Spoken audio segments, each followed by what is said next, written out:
Hello दोस्तों, मैं स्वागत करता हूं आपका अपने YouTube चैनल पर। आज हम पढ़ने वाले हैं आवृत्ति के बारे में कि आवृत्ति क्या होती है। तो इसे इंग्लिश में हम फ्रीक्वेंसी बोलते हैं। तो फ्रीक्वेंसी के बारे में पढ़ने वाले हैं आज हम।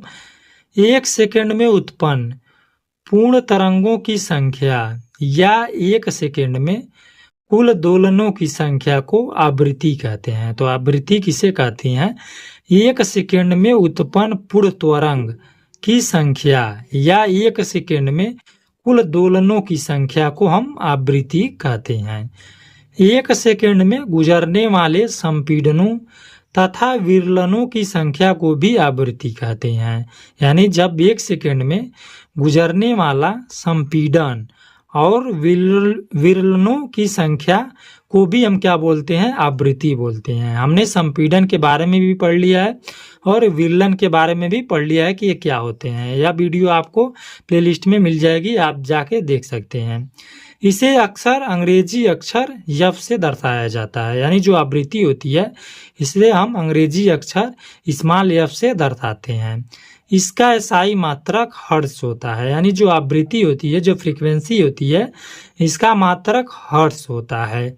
1 हर्ट्ज का क्या अर्थ होता है इसके बारे में हम पढ़ेंगे। 1 हर्ट्ज का अर्थ है कि एक घटना प्रति सेकंड एक बार घटित होती है। तो हर्ट्ज का मतलब क्या होता है कि एक घटना प्रति सेकंड में एक ही बार घटित होती है।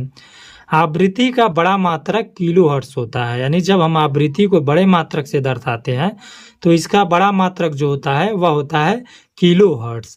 तो 1 किलो हर्ट्ज में होता है 1000 हर्ट्ज होता है। जब हम 1 किलो हर्ट्ज लिखते हैं तो यानी इसका मतलब होता है कि इसमें 1000 हर्ट्ज होते हैं।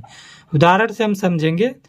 आप एक झूले पर बैठे हैं और झूल रहे हैं। यानी जब आप एक झूले पर बैठकर झूला झूल रहे हैं तो एक बार ऊपर जाना और एक बार नीचे आना, एक पूरा चक्र होता है। यानी जब हम झूला झूल रहे होते हैं तो हम एक बार ऊपर की तरफ जाते हैं और एक बार नीचे की तरफ आते हैं।